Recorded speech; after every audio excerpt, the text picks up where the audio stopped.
अनन्याश्चिंतयन्तो ma'am ये जना पर्युपासते. भगवंताचं जर अनन्य भावानं भजन केलं, भक्ती केली, ती भक्ती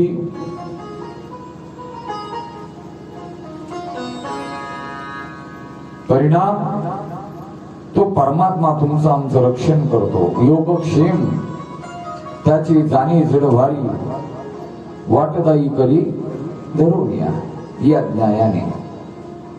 म्हणून कपिल भगवान आपल्या मातेला सांगतात, माते खूप भक्ती करावी जीवनामध्ये, खूप जप करावा भगवान नामाचा. जपा सिद्धीर जपा सिद्धीर जपा सिद्धीर्न संशय जपा सिद्धीर जपा सिद्धीर जपा सिद्धीर न संशय. गोड उपदेश केला आणि देवहूती मातेने पद्मासन लावून डोळे झाकून भगवंताचा जाप चालू केला. हरे राम राम राम हरी हरे. हरे राम राम राम हरे हरे. हरे राम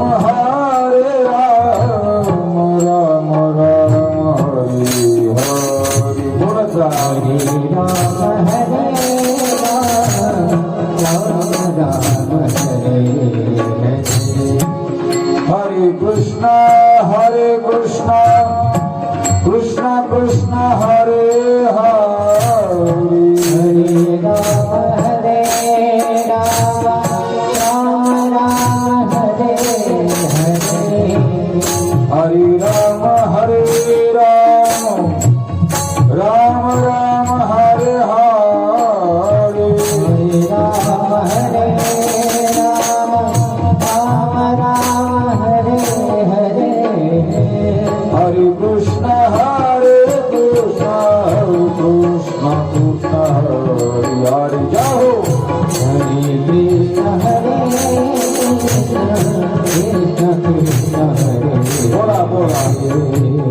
हरे राम राम राम हरे हरे. नाही होणार सोपा. हरी बोल हरी बोल हरी हरी बोल. केशव माधव हरी हरी बोल. वा.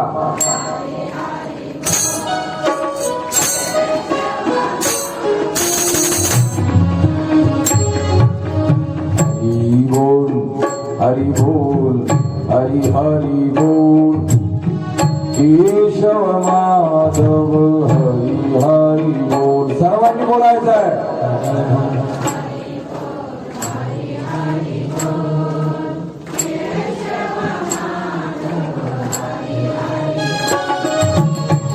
केशव माधव हरि हरि बोल.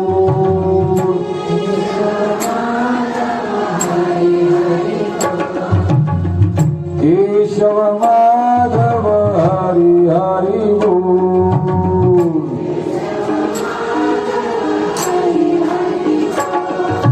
हरि बोल हरि बोल हरि हरि बोल.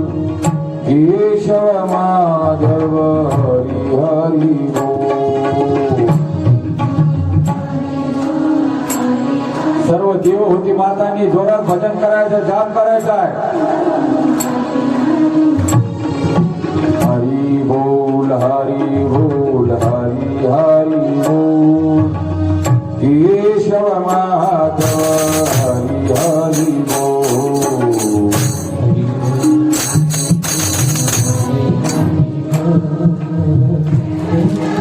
क्या बात है. केशव माधव हरि हरि बोल.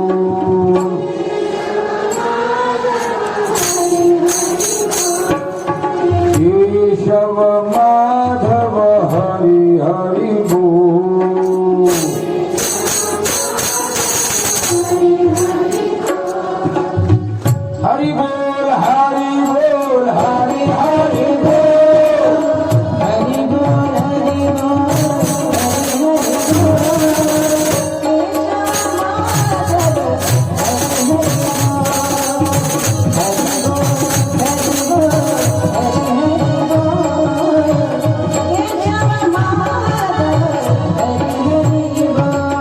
हरी बोल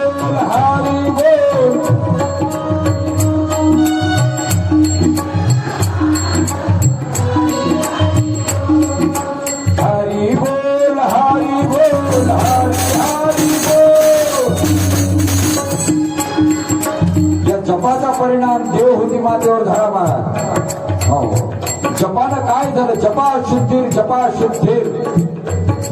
सिद्धीर न संशया संपूर्ण शरीर देव मातेचं हो भगवंतमय झालं. आणि कपिल भगवंतानी ते स्वरूप पाहिलं मातेचं. चरणाचं तीर्थ घेतलं कपिल भगवंतानी, प्राशन केलं हो.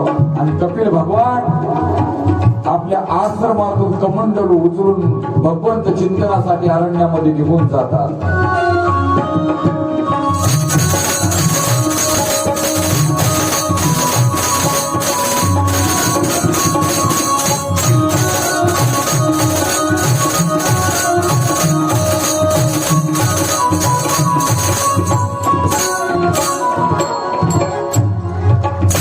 शिवराज महाराज चिंतन करतात. कपिल भगवान गेलेले राधा रमण हरी बोल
मी तुम्हाला सांगत होतो की मनु महाराजांच्या 3 मुली आकुती, देवहूती आणि प्रसूती हा धर्माचा वंश आहे. कोणाचा वंश? धर्माचा. माता देवहूतीचा वंश पुढे चालला नाही, कारण कपिल भगवान अरण्यामध्ये भगवंत चिंतनासाठी निघून गेले. एकच मुलगा आणि दुसरी मुलगी आकुती. या आकुतीचा विवाह दक्ष प्रजापती सोबत झालेला आहे. आपला रुचिनाम प्रजापती सोबत झालेला आहे.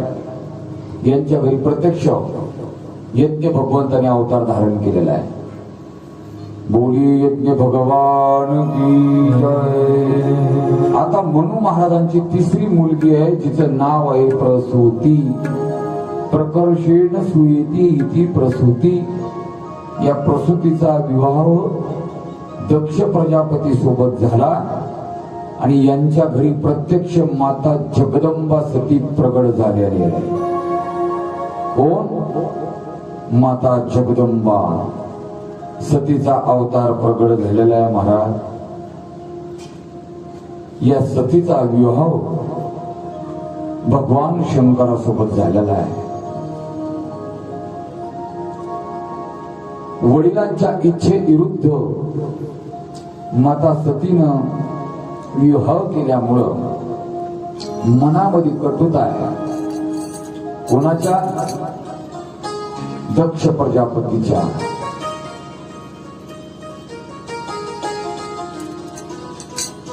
भगवान शंकर संगी भूतमेळा विराजितो, अंगाला भस्म लावलेला. कोणाला आवडत की आपला होणारा जावई असा असावा? वस्ती स्मशानामध्ये, परंतु शेवटी नाविलाज असतो. माता सतींनी कैलास पर्वतावर भगवान शंकरासोबत संसार थाटला. काय थाटला? संसार थाटला. कोण? माता सतीनं. या सतीला पुढे 2 मुलं झाली. एकाचं नाव आहे गणेश आणि दुसऱ्याचं काय आहे का नाही माहिती? हो, कार्तिकेय. हे 2 मुलं प्रपंच आपली जोरात चालू आहे आणि सतीला अशी कल्पना लागली की आपल्या बाप्पाच्या घरी यज्ञ चालू, सप्ताह चालू आहे. कुठं? बोलायला आपण गेलं पाहिजे, परंतु काय करणार? आमंत्रण नाही. आमंत्रणाशिवाय जाता येत नाही. तरी विचार केला, आपण त्यांची मुलगी आहोत, मुलीला थोडंच आमंत्रण लागतं. एक ध्यानात घ्या, आमंत्रण असेल तर लग्नाला जाऊ. आलं का लक्षामध्ये? नाम सप्ताहामध्ये आमंत्रणाची आवश्यकता नाही. म्हणून माता सती भगवान शंकराला म्हणतील, अहो स्वामी, ऐकलं का? माझ्या माहेरी नाही, तुमच्या सासरवाडीला महायज्ञ आहे. हो. भगवान शंकराच्या लक्षात आलं, हिला जाऊ नको म्हटलं तर ही जाणार आहे. ही ऐकणार नाही. शेवटी माता सती यज्ञ समारंभामध्ये येतात. तसं पाहिलं तर यायलाच नाही पाहिजे होते, नको होत, परंतु आली महाराज. सतीचं स्वागत कोणीच केलं नाही. शेवटी आईकडे गेली सती. शेवटी आई आहे. आईने थोडीशी माया केली. आली, बरं झालं, बरं वाटलं. आणि त्या यज्ञ मंडपामध्ये सती हो पाहण्यासाठी जाते, काय व्यवस्था आहे. तर त्या यज्ञ मंडपामध्ये सर्व देवदेवतांना स्थान दिलेलं आहे, परंतु भगवान शंकराला स्थान नाही.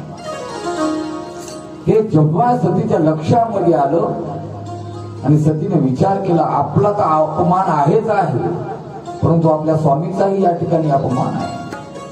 म्हणून सतीने त्या यज्ञकुंडामध्ये आत्मदहा केला. हो. आणि आत्मदहा केल्याच्या नंतर भगवान शंकराला कल्पना लागली की सतीने आत्मदहा केलेला आहे. भगवान शंकर कैलासावरनं सरळ दक्ष प्रजापतीच्या म्हणजे सासरवाडीत आले महाराज. आणि भगवंताने वीरभद्राला प्रगट केला आणि सांगितलं, हो, यज्ञाचा विध्वंस करून टाकला. संपूर्ण यज्ञ विध्वंस केला भगवंताने. आणि रागाच्या भरामध्ये दक्ष प्रजापतीचा शिरच्छेद केला. समशान झाला तो यज्ञ मंडप. आणि विरहामध्ये भगवंताने पुढं माता सतीला संजीवनी मंत्राच्या माध्यमातून प्रगट केलं. माता सतीने विनंती केली, भगवान माझे वडील दक्ष प्रजापती, जी गोष्ट व्हायला नको ती झाली, परंतु माझी विनंती आहे की तुम्ही यांना पूर्ववत जीवन करा. ठीक आहे, करायचं, परंतु शिर कुठं आहे? इकडं तिकडं पाहिलं ते शिर काही सापडत नाही. म्हणून शेवटी बाजूलाच असणारे ज्याला तुम्ही आम्ही बकरा म्हणतो, त्या बकरीचं शिर भगवंताने आणलं आणि दक्ष प्रजापतीला बसवलं. मला दक्ष प्रजापती जिवंत झाला. म्हणून असा नियम आहे, भगवान शंकराच्या मंदिरामध्ये दर्शनाला गेल्याच्या नंतर तो आवाज काढला जातो, असा शंकर आहे. सुतोजी महाराज या ठिकाणी शौनकादी ऋषींना सांगतात, असा भगवान शंकर आणि माता सती भवानी शंकरो वंदे श्रद्धा विश्वासरूपिणो. भवानी शंकरो वंदे श्रद्धा विश्वासरूपिणो. तर आम्ही नमस्कार करतो आणि या ठिकाणी चतुर्थ स्कंद संपूर्ण होतो. बोलिए शंकर भगवान की जय. आतापर्यंत आपण मनु महाराजांच्या मुलींचे जीवन चरित्र पाहिलं. मनु महाराजांचे 2 पुत्र आहेत, एक प्रियव्रत आणि दुसरा उत्तानपाद. सुतजी महाराज बोलतात, हे शौनकादी ऋषियो, प्रियव्रत उत्तानपादो सतरूपापती सुतो वासुदेवस्य कलया रक्षायां जगत्स्थितो. उत्तानपाद, ज्याचे उलटे आहेत पाय, त्याचं नाव उत्तानपाद. उद्गदती तमपाद इति उत्तानपाद. व्याकरणाच्या दृष्टीने जर त्याचा विग्रह केला तर या उत्तानपादाला सुनीती नावाची धर्मपत्नी आहे, जिच्या पोटी ध्रुव बाळाचा जन्म आहे. कुणाच्या पोटी? सुनीतीच्या पोटी. एक वेळेस हा उत्तानपाद राजा युद्धासाठी बाहेर गेला आणि युद्धामध्ये एक सुंदर कन्या जिंकून आणली. येताना तिच्या सोबतच विवाह करून आले, जिचं नाव आहे सुरुची. जेव्हा ही सुरुची सोबत आली बर का, या सुरुचीला एक बाळ आहे, त्याचं नाव आहे उत्तम. ध्रुव आणि उत्तम हे सावत्र भाऊ. जेव्हा सुरुची सोबत आली, सुरुचीनं सांगितलं, माझ्यावर तुमचं जर अधिक प्रेम असेल तर ही सुनीती घराच्या बाहेर अर्थात राज्याच्या बाहेर तुम्हाला ठेवावी लागेल. म्हणून उत्तानपादाने ध्रुव बाळाला आणि सुनीतीला राज्याच्या बाहेर ठेवलं आणि सुरुची सोबत आपला संसार, आपला प्रपंच उत्तानपाद करत आहे. ध्रुवबाळ लहानाचा मोठा होत होत रोज आईला विचारतो, आई आपली ही अवस्था अशी का? तू तर म्हणते की तुझा पिताजी राजा आहे, आपण अशा या पर्णकुटीमध्ये फाटक्या तुटक्या वस्त्रामध्ये का राहतो? काय कारण काय आहे? सुनीती काय सांगणार? छोट्या लेकराला पुन्हा पुन्हा ती समजूत काढते, बाळा आपलं दैव आहे, आपलं प्रारब्ध आहे.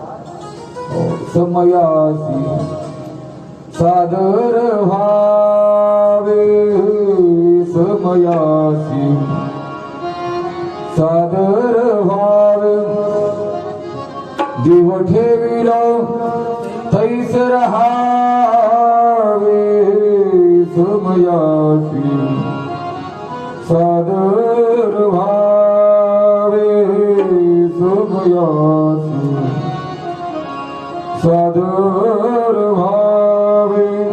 तुझ्या वडिलांनी आपला त्याग केलेला आहे बाळा. हो, माझ्या वडिलांनी, मी माझ्या वडिलांना विचारणार आहे की आमचा का त्याग केला. म्हणून आज द्रोहबाळ आपल्या वडिलांना जबाब विचारण्यासाठी आज राज्यामध्ये दाखल झालेला आहे. सेवकांनी अडवला नाही, मला सर्वांना माहित आहे. राज्यामध्ये प्रवेश केला आणि जेव्हा समोरून ध्रुव येतोय, उत्तानपादाला आनंद वाटला की माझं बाळ, माझं पोरग आज मला भेटायला येते. मनामध्ये आनंद आहे. जसा ध्रुव आला, सिंहासनावर बसलेले वडील पाहिले आणि सरळ सिंहासनावर वडिलांच्या मांडीवर जाऊन बसला आणि विचारणा करणार एवढ्यामध्ये सुरुचीनं पाहिलं आणि ध्रुवच्या हाताला धरून मांडीवरनं खाली ओढलं आणि सुरुची बोलू लागली, ध्रुव, तुला या मांडीवर बसण्याचा अधिकार नाही. तुला जर मांडीवरच बसायचं असेल तर एक माझ्या पोटातून जन्म घ्यावा लागेल, नसेल तर भगवंताची प्राप्ती करून घ्यावी लागेल, तरच तुला या मांडीवर बसता येईल. छोटासा ध्रुवबाळ आहे, डोळ्यामध्ये अश्रू आहे, काय करावं. उत्तानपाद म्हणतात, महाराणी तुला नाही कळणार. अगं ते छोटस बाळ आहे, त्याला काय बोलतेस तू, त्याला काय कळत. ते पण आपलंच. परंतु महाराज हा स्त्री हट्ट आहे. उत्तानपादाचं काही चाललं नाही. ध्रुवबाळाला सुरुचीने खाली ओढलं. नको त्या गोष्टी बोलल्याच्या नंतर ध्रुव रडत रडत आईकडे आला. आईनं ध्रुवला पोटाशी धरलं आणि सांगितलं, बाळा, मी तुला सांगितलं होतं जाऊ नको, परंतु माझं ऐकलं नाहीस. ध्रुवबाळ म्हणतो, आई, देव कुठे आहे मला सांग. आईनं सरळ सांगितलं, बाळा, देव अरण्यामध्ये, जंगलामध्ये. जोपर्यंत त्याची भेट होणार नाही तोपर्यंत मला माझ्या वडिलांच्या मांडीवर बसण्याचा अधिकार प्राप्त होणार नाही. आई, मी त्याची भगवंताची प्राप्ती करून घेतल्याशिवाय राहणार नाही. बाळा, काय बोलतोस. तो जंगलामध्ये असतो, जंगलामध्ये, अरण्यामध्ये पशु आहेत, पक्षी आहेत, वाघ, सिंह, बिबट आहे. कसं शक्य आहे. आई, तू काळजी करू नको, मी भगवंताला प्राप्ती करून घेतल्याशिवाय परत येणार नाही. आई, आणि हा 7 वर्षाचा ध्रुवबाळ अरण्यामध्ये, जंगलामध्ये निघून जातो. वाटेमध्ये संतांची भेट होती, नारदांची भेट होते. आणि नारद विचार करतात, हा जर असाच रानात भटकला तर याचं कल्याण होणार नाही. महर्षी नारदांनी ध्रुवबाळाला 12 अक्षरी वासुदेवी मंत्राचा उपदेश केला आणि सांगितलं, बाळा, या मंत्राचा जाप कर. एक ध्यानात घ्या, कोण्या व्यक्तीने जर 1.25 लाख जाप केला तर पंगुम लंगयते गिरिम. बर काय, भगवंताची कृपा होती. हो, मुक्याला देखील वाचा फोडण्याची ताकद या मंत्रामध्ये आहे. आणि आज हा उपदेश घेऊन ध्रुवबाळ मधुवनामध्ये भगवंताच्या जापाला ध्रुवबाळाने प्रारंभ केलेला आहे. ओम नमो भगवते वासुदेवाय. ओम नमो भगवते वासुदेवाय. ओम नमो भगवते वासुदेवाय. ओम नमो भगवते वासुदेवाय. ओम नमो भगवते. सर्वांनी थोडंसं संकीर्तन करा. ओम नमो भगवते वासुदेवाय.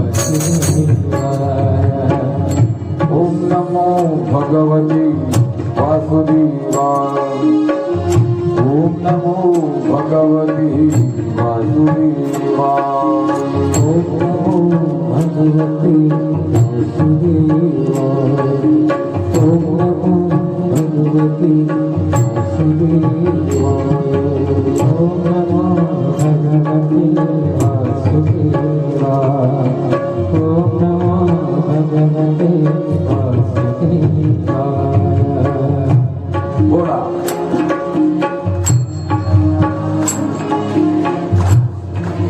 वा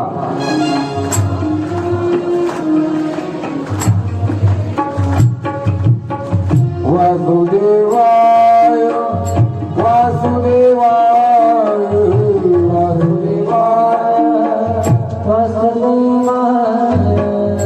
वासुदेवाय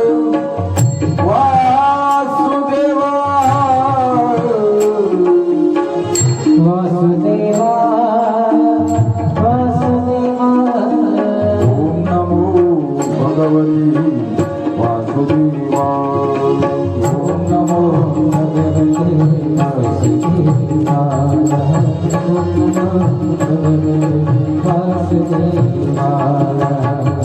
जय हो एका पायावर उभा राहून ध्रुवबाळ या मंत्राचा जाप करत आहे डोळे बंद केले बघता बघता ध्रुवबाळाने अन्न पाण्याचा त्याग केला महाराज उपवास पोटी एका पायावर उभा राहून आकाशाकडे मुख आहे तोंड आहे हात वर आहे 6 महिने झाले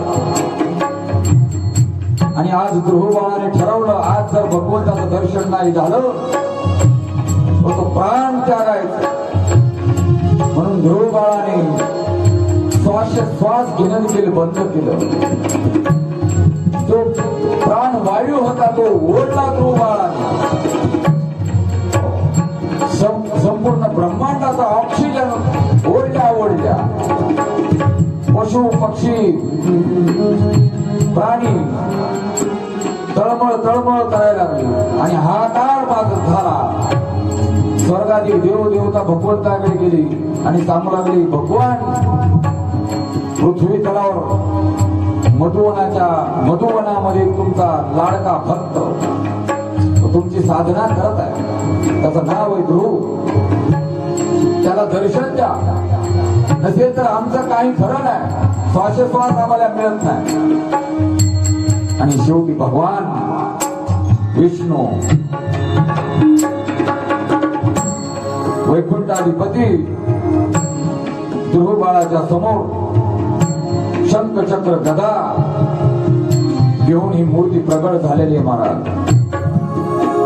भगवान प्रगट झाले आणि ध्रुवबाळाला सांगितलं बेटा ध्रुव डोळे उघड मी आलोय जेव्हा ध्रुवने डोळे उघडून पाहिलं तर समोर भगवान विष्णूची मूर्ती आहे ध्रुवबाळाच्या डोळ्यातून अश्रूचा धारा भगवान काय बोलावं हे पण ध्रुवला कळलं ना भगवंताने विचार केला याला काय बोलावं हे कळत नाही म्हणून आपल्या हातात असणारा कपोल नावाचा शंख माझ्या भगवंताने ध्रुवबाळाच्या गालाला लावला आणि ध्रुवबाळ बोलू लागला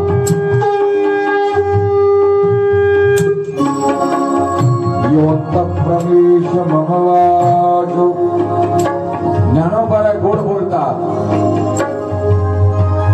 ना तरी मधुवनी ध्रुवासी केली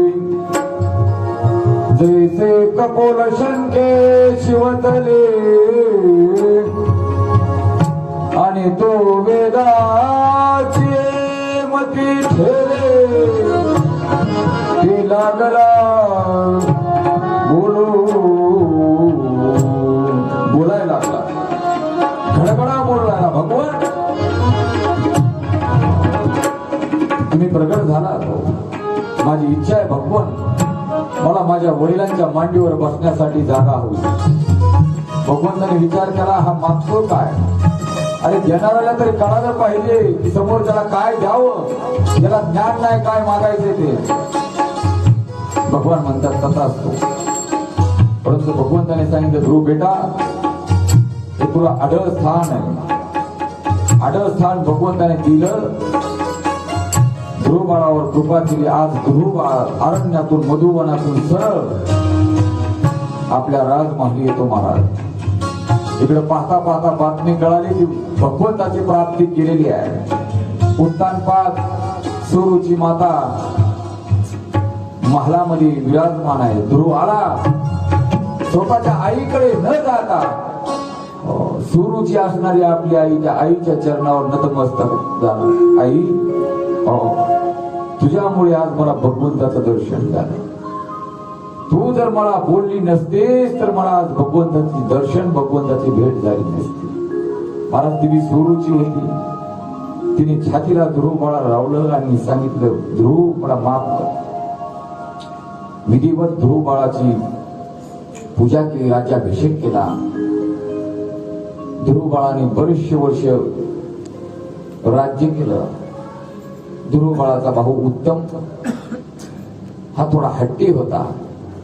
उत्तम आणि यक्षामध्ये घनघोर युद्ध झालं. त्या युद्धामध्ये उत्तम ठार झाला. माझ्या भावाचा वध या यक्षाने केला म्हणून ध्रुव बाळाने सैन्य एकत्रित करून यक्षासोबत घनघोर युद्ध केलं. घनघोर युद्ध बर का. हे युद्ध एवढं जबरदस्त होतं महाराज. या युद्धामध्ये यक्षाचे 60,000 पुत्र ध्रुव बाळाने ठार केले. किती हजार? 60,000 पुत्र. तेव्हा ध्रुव बाळाचे पूर्वज असणारे स्वयंभू मनु महाराज येतात आणि सांगतात बेटा हा मार्ग आपला नाही. तू कोण आहेस? हिंसा करणे आपला मार्ग नाही. अहिंसेचा उपदेश स्वयंभू म्हणून या ठिकाणी केलेला आहे. तू हजारो निष्पापांचा बळी घेतलेला आहेस. तेव्हा ह्या सगळ्या गोष्टी तू टाकून दे. तू संत आहे. संत याची जाणीव ध्रुव बाळाला करून दिली. संतांचं लक्षण सांगितलं. समशत्रूच मित्रेच तथा मानापमानयोः शीतोष्णो सुखदुःखेषु समसंग विवर्जितो. कबीरदास महाराज बोलतात संतन की संग लागली तेरी अच्छी बनेगी. ध्रुव जी की बन गई प्रहलाद जी की बन गई. हो गई तुम्हारो बड़ो भागरी तेरी अच्छी बनेगी. संतन की संग लागरी तेरी अच्छी बनेगी. या उपदेशानंतर 1000 वर्ष ध्रुव बाळाने राज्य केलं. अहिंसेचं व्रत धारण करून समाधी लावली. समाधी ध्यान धारणा समाधीच्या माध्यमातून ध्रुव बाळाला नेण्यासाठी विमान आलं महाराज. विमान जेव्हा विमानामध्ये ध्रुव बाळाने पाय टाकला बरं का. जगा काळ खाय आम्ही माता दिला पायो. आणि मग मात्र ध्रुव बाळाला आठवण झाली आपल्या आईची.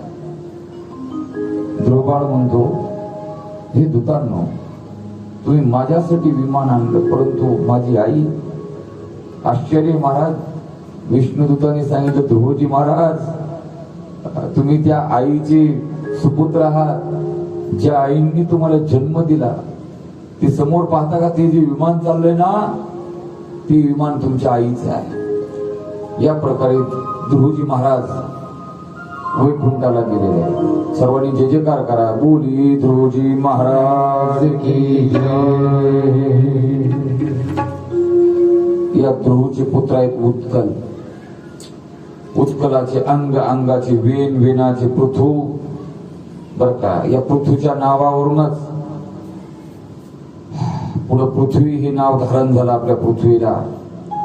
पृथ्वीचे अंतर्धान हवीरधान प्राचीवर्गी, या प्राचीवर्गीला नारदांनी पुरंजन व्याख्यान सांगून याचा उद्धार केला.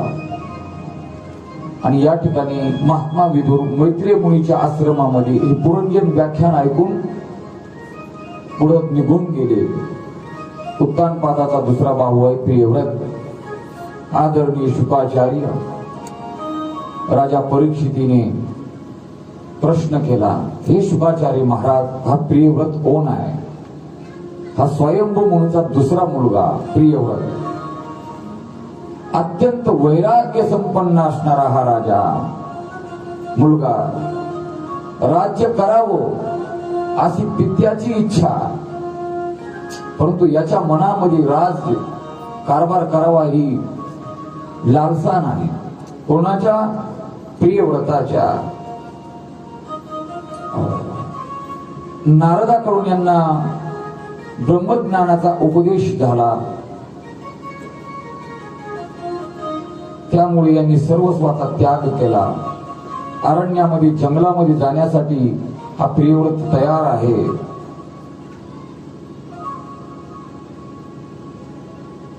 तेव्हा तसं पाहिलं त्याचाच प्रपंच चांगला आहे, त्याचाच परमार्थ चांगला आहे बर का.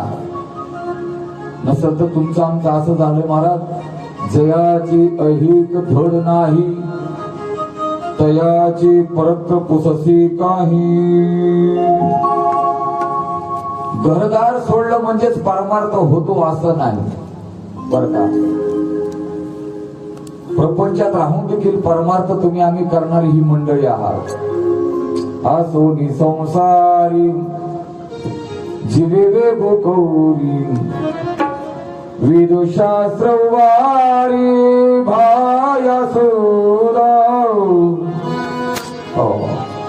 नसल तर वनात जाऊन शांतीबरोबर नागबाबा बोलू लागले, वनिता चिंतू लागला. उपयोग आहे? काय उपयोग आहे? अंतकरणी विषयाचा थारा उपयोग नाही.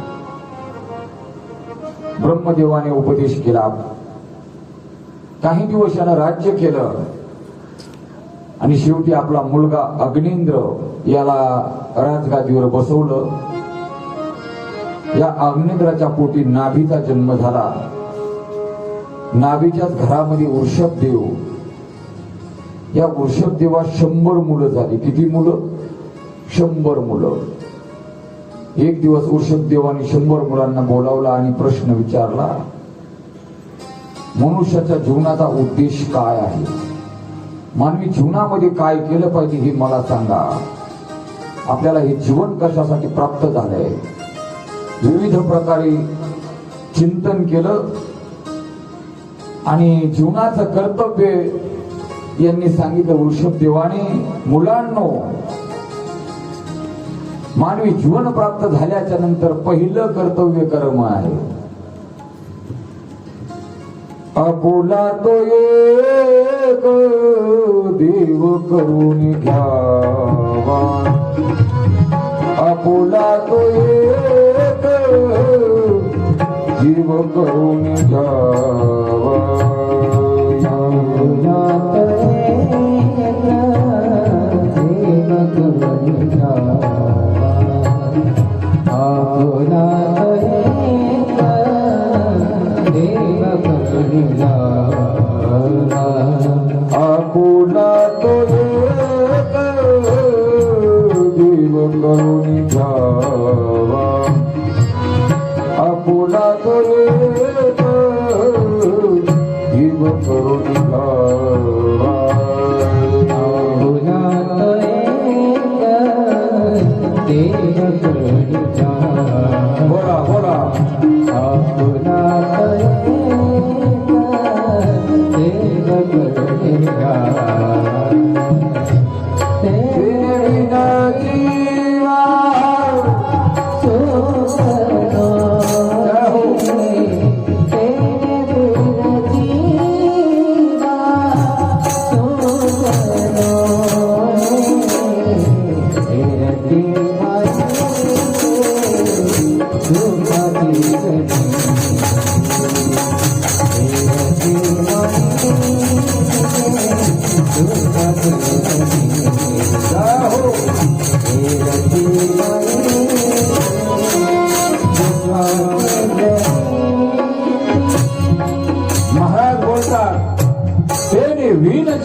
सुख नाही. जीवनामध्ये सुख शांती समाधान पाहिजे असेल तर भगवंताची प्राप्ती आपल्या जीवनामध्ये करून घ्या. तेने विण जीवा सुख नव्हे. त्याच्या इतरी सर्व गोष्टी माईक आहेत. माईक बर का, इथलं माईक चांगलं आहे. हो, जय माता आदी शिवपोर बरोबर आहे. साऊंड सर्व्हिस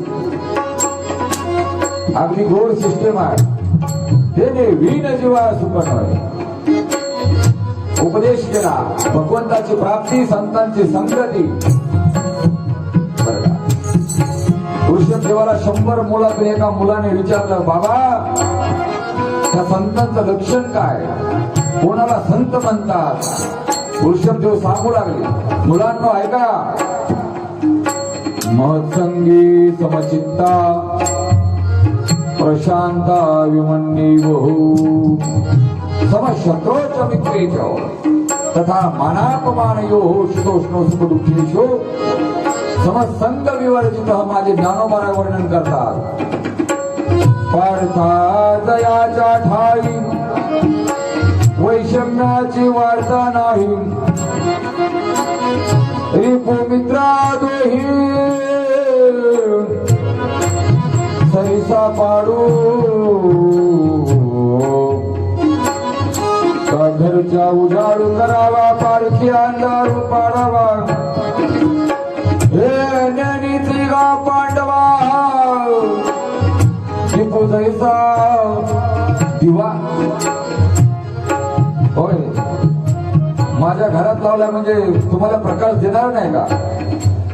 का देणार नाही? हे ज्ञानीची गा पांडवा टिपू जैसा. झाड,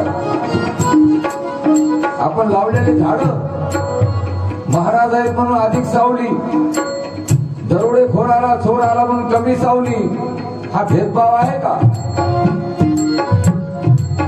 एखादा त्याला तोडायला आला त्याला झाड म्हणताय का? तुला मी सावली देणार नाही. आणि ज्यानं पाणी घातलंय त्यालाच म्हणते का मी तुला फळं देईल, फुलं देईल? नाही मला. ज्ञानोबांनी गोड ज्ञानेश्वरी मध्ये वर्णन केलं. जो खाटावया घाव घाली कालावनी जयाने केले. तो गावी गजी सावली वृक्ष दिले साम. या न्यायाप्रमाणे ज्यांनी झाड लावलं त्यालाही तेच फळ, जो झाड तोडायला गेला त्यालाही तेच फळ.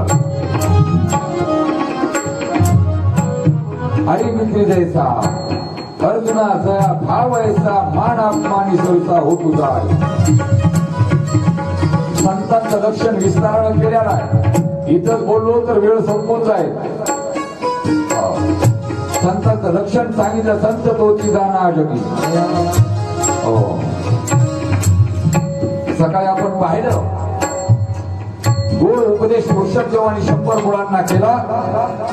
आणि एक ज्येष्ठ मुलगा ज्याचं नाव आहे भरत, भरताला राजगादीवर बसून ऋषभदेव अरण्यामध्ये वनामध्ये भगवंत चिंतनासाठी निघून जातात. राजा भरत आहे. भरताने काही दिवस राज्यकारभार चालवला आणि विचार केला, आपल्या वडिलांनी आपल्या पिताश्रींनी आपल्याला राजा बनवलं आणि स्वतः भगवंत चिंतनासाठी निघून गेले. आपण यात गुंतून पडलो. म्हणून शेवटी भरताने आपला मुलगा सुमतीस राज्यकारभार दिला आणि राजा भरत भगवंत चिंतनासाठी अरण्यामध्ये गंगेच्या काठावर, हो गंडकी नदीच्या काठावर भरत आलेले भगवंत चिंतन चालू झालं. पाहता पाहता भगवंत चिंतनातून जसं म्हणतात ना, नजर हटे और दुर्घटना घडली. गंडकी नदीच्या काठावर स्नान करावं, सूर्याला अर्घ्य द्यावं, भरताचा हा दिनक्रम चालू आहे. आणि एक दिवस त्याच नदीच्या काठावर, गंगेच्या काठावर एक हरिण तहानेने व्याकुळ आहे, पाणी पिण्यासाठी आलं. बाजूलाच वाघ, हो, शिकारीसाठी अनुसंधान लावलेलं आहे वाघानं. हरिण हे भित्र प्राणी आहे. हरिण पाणी पिण्यासाठी समोर येतं आणि एवढ्यामध्ये वाघाने डरकाळी फोडली मारा. हरिण घाबरलं. हरिणाने छलांग मारली, उडी मारली आणि त्या छलांगीमध्ये प्रकार असा झाला की पोटोशी असणारा हरिण त्याचा गर्भ गळून पडला पाण्यामध्ये आणि तो गर्भ वाहत वाहत वाहत राजा भरतांच्या हातामध्ये आला. भरताने पाहिलं, अरे हे राम, साधूचं अंतकरण भरताचं. त्या भरतांनी त्या छोट्याशा हरणाच्या पिल्ल्याला, पाडसाला उचललं. आपल्या अंगावर असणारी वस्त्र त्या वस्त्राने स्वच्छ केलं, साफ केलं. इकडं तिकडं पाहिलं तर हरिण दिसत नाही. काय करावं म्हणून भरत महाराज त्या हरिणाला आपल्या पर्णकुटीमध्ये सोबत घेऊन आले. भजन चिंतन चालू आहे. त्या हरणाच्या पाडसाला जे काही लागतंय, पाणी, गवत अधूनमधून आणावं, त्याला चोंबाडावं, त्याला खाऊ घालावं. भरतजी महाराजांना त्या लळा लागला त्या पाडसाचा. दिनक्रम चालू आहे. भजन चालू असलं की ते पाडसानं यावं, मांडीवर खांद्यावर भरतजी महाराजांच्या खेळावं, मान टाकावी, आनंद वाटायचा. थोडस इकडं तिकडं आश्रमाच्या बाहेर गेलं की भरतजींना वाटायचं ते हरिण कुठं जाईल, अरण्यामध्ये, जंगलामध्ये. वाघ, सिंह ठार तर करणार नाही, ही पण भीती मनामध्ये राहायची. अधून मधून उठून भरतजी महाराज ते पाडस आहे का नाही पाहायचे, परत भगवंत चिंतनाला बसायचे. असं करत करत करत करत हरणाचं ते पिल्लू मोठं झालं. शेवटी प्राणी आहे. त्या हरणाच्या पिल्ल्याने एक दिवस हरणाचा कळप पाहिला आणि खेळत खेळत त्या कळपामध्ये समाविष्ट झालं आणि कळपासोबत निघून गेलं. इकडं भरतजी चिंतनात आहेत. इकडं तिकडं पाहतात ते हरणाचं पिल्लू काही दिसत नाही. कुठं गेलं असं चिंता लागली मला. भगवंताचं चिंतन बाजूला राहिलं आणि शेवटी अंतकाल जवळ येऊन टेपला भरतजी महाराजांचा. जो भरत रात्र दिवस भगवंत चिंतन करणारा, परंतु अंतकाळी हरी हरी हरी न म्हणता त्या हरणाचं ध्यान लागल्यामुळं हरीन म्हणून प्राण त्याग केले भरतानी. परिणाम नाथ बाबा बोलतात, जड भरत राजा हरिण गर्भात गेला. जड भरत राजा हरिण गर्भात गेला. जड भरत राजा हरिण गर्भात गेला. जड भरत राजा हरिण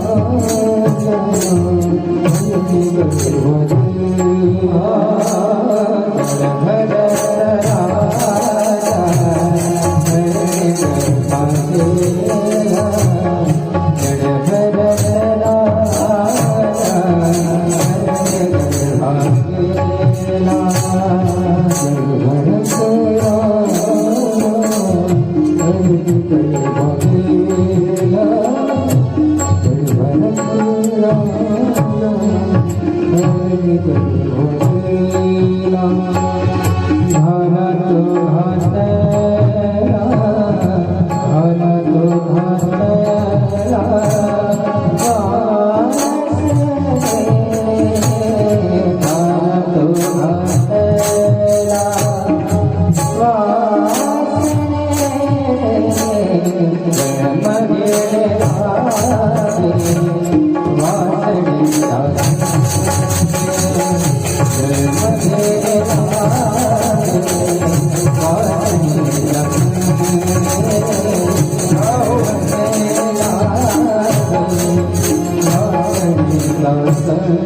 वासना अत्यंत वाईट आहे महाराज, वाईट वासना. वासना ओढाळ, गाईने गड्या वासना ओढाळ काय. हो, भगवान सांगतात मरणी जयाची आठवी तै तेची गती ती पावी, म्हणून स्मरावे मातेची तुवा. हो, गीतेमध्ये भगवान सांगतात दादा अंतकाले च मामेव स्मरण मुक्त्वा कलिवरम यत् प्रयाति तजं देहो. गोड सुंदर चिंतन आहे. म्हणून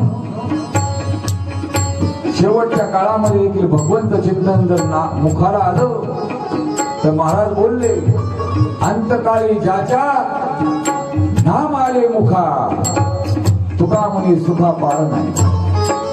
किंतु इथं भरत एक चूक झाली भरताकडून. हरी म्हणण्याच्या ऐवजी हरी न म्हटले, देह त्याग केला, जन्म मिळाला हरणाचा. जड भरत राजा हरणी गर्भा गेला, घाला तो घातला वासन. जेव्हा हरणाचा जन्म प्राप्त झाला, एक ध्यानात घ्या, देह पशुचा आहे परंतु स्मृती कायम आहे.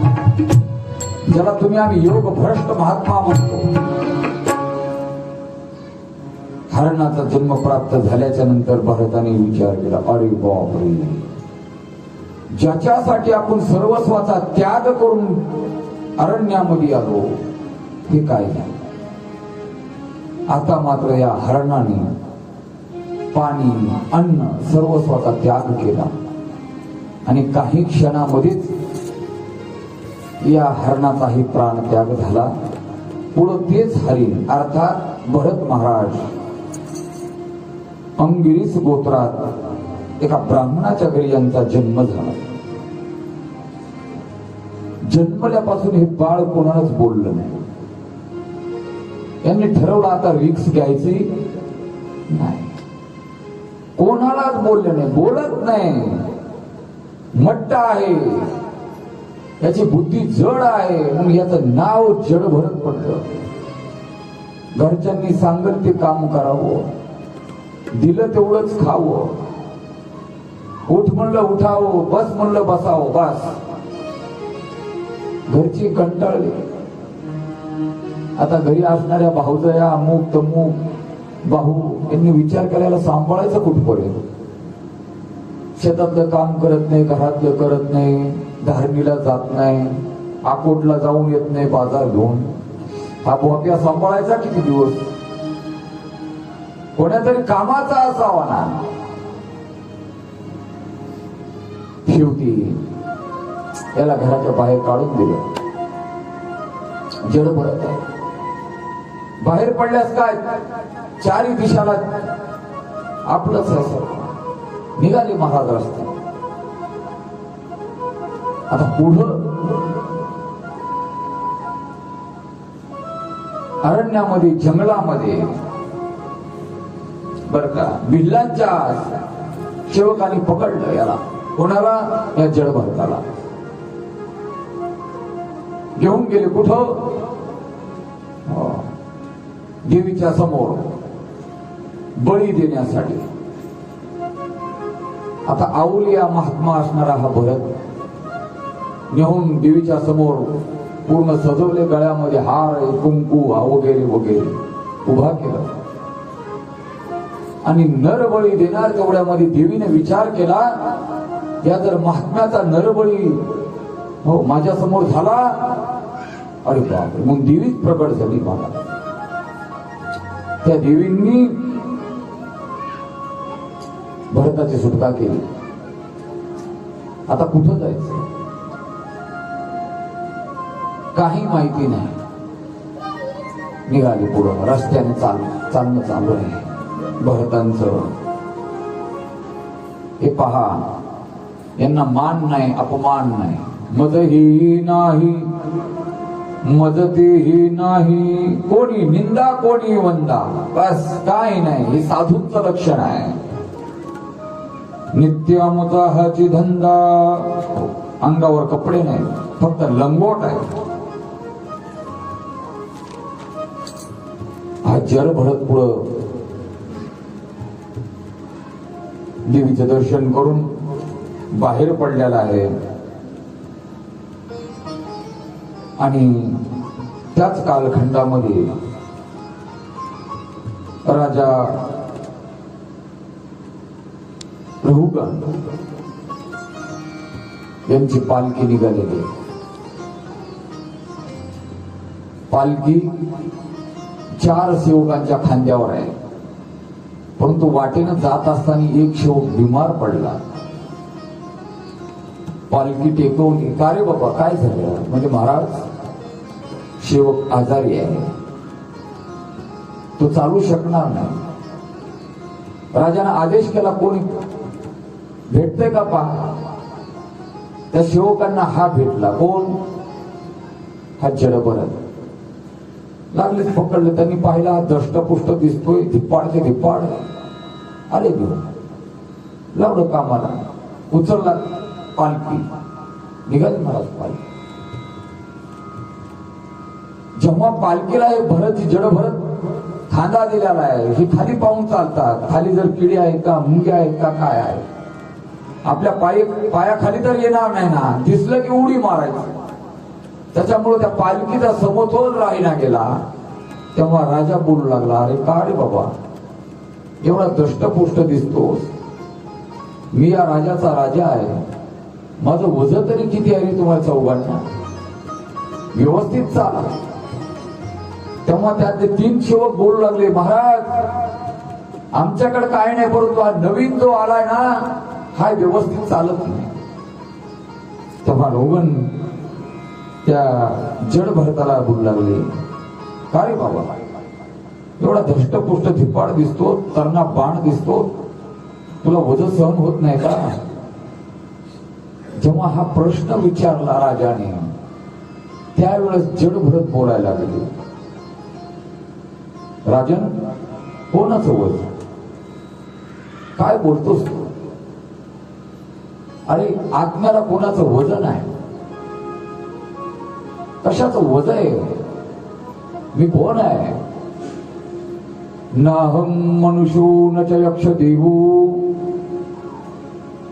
मी मनुष्य नाही, मी यक्ष नाही, गंधर्व नाही, देव नाही, राक्षस नाही. चिदानंद रूप शोहम शोहम, चिदानंद रूप शोहम शोहम. आणि हे शब्द जेव्हा राजाने ऐकले, राजाने सांगितलं पालखी टेकवा. हा दिसतो ना, अरे हे सामान्य नाही, कोणतरी महात्मा आहे. राजाने पालखीत बसवलं. जड भरताला आपल्या राज्यामध्ये घेऊन आली आणि त्यांच्या सेवेमध्ये नतमस्तक झाला. आणि जड भरताने राजाला उपदेश केला. महाराज हा दिव्य उपदेश आहे. अविद्या, अस्मिता, राग, द्वेष याचा संबंध तोडून राजन या मनाला भगवंताच्या चरणी लीन करा. हे पहा, या भारतवर्षामध्ये 3 भरत होऊन गेले. जड भरत म्हणतात, राजन्मन एव मनुष्याणाम कारणं बंध मोक्षयोः बंधाय विषयासक्तं मुक्तैर्निर्विषयं श्रुतं. ज्यांच्या नावावरून आपल्या देशाला नाव भरत पडलं, बर का, ते भरत, शकुंतला भरत, एक रामाचे बंधू भरत, आणि भागवतामध्ये आता आपण ज्यांचं जीवन चरित्र श्रवण केलं ते जड भरत. असे 3 भरत आपल्या या भारतवर्षामध्ये होऊन गेले. आपला देश अत्यंत पावन आहे. आपल्या देशासारखा देश नाही. नाथबाबा साधू संतांनी वर्णन केलेलं आहे. भरतखंडी नरदेह प्राप्ती हे तो परम भाग्याची संपत्ती. भरतखंड नरदेह प्राप्ती हे तो परम भाग्याची संपत्ती. शुकाचार्य महाराज राजा परीक्षितीला सांगतात, राजन या पृथ्वीवर 7 दीप आहे. आपण सकाळच्या सत्रामध्ये पाहून आलतो आणि या 7 दीपामध्ये एक दीप आहे जम्बूदीप. या जम्बूदीपामध्ये 8 उपदीप आहेत. हो, जम्बूदीपात 9 वर्ष आहे आणि त्या 9 वर्षामध्ये 1 वर्ष आहे ते भारत वर्ष. हा भारत देश सामान्य नाही, ही भारत भूमी सामान्य नाही.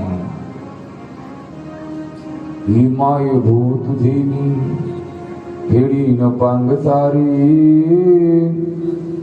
आणि नारतीला हे चंद्र सूर्य तारे. ही भारत भूमी, मेरे देश की धरती सोना उगले उगले हीरे मोती. मेरे देश की धरती, मेरे देश की धरती, मेरे देश की धरती सोना उगले उगले हीरे मोती. भारत भूमी कशी आहे? भारत माता सुजलाम सुफलाम भारत माता. वंदे मातरम आपलं राष्ट्रगीत आहे. आणि या भूमीने अनेक शूर, अनेक वीर, महावीर जन्माला दिली. कितीतरी रत्न या भारत भूमीतून जन्माला आले.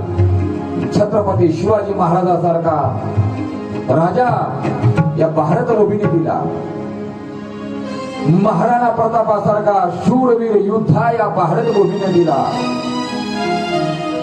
स्वातंत्र्याच्या चळवळीमध्ये नेताजी सुभाषचंद्र बोस या भारत भूमीने दिले. भगतसिंग, राजगुरु, सुखदेव या भारत भूमीने दिले.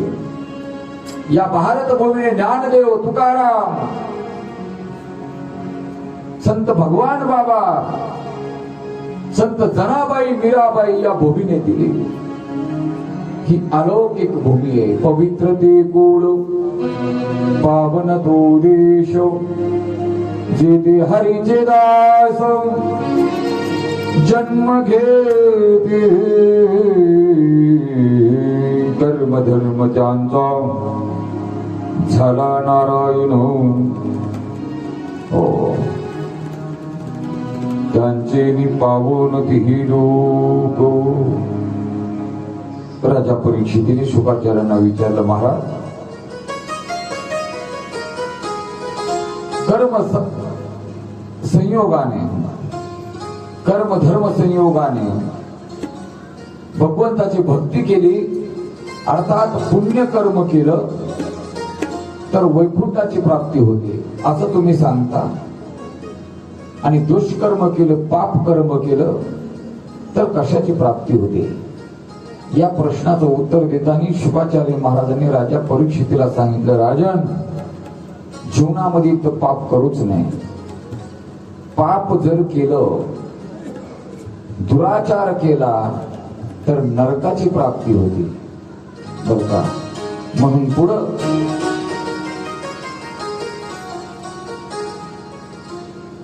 शुकाचार्य महाराजांनी 28 नरकाचं वर्णन केलेलं आहे.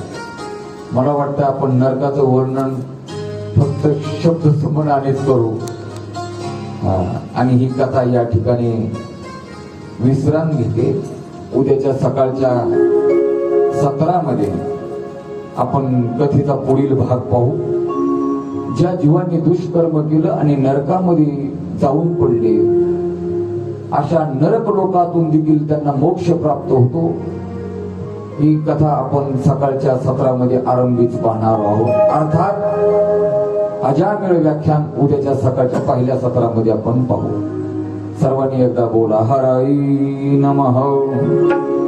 हरये नमः हरये नमः गोपाल कृष्ण भगवान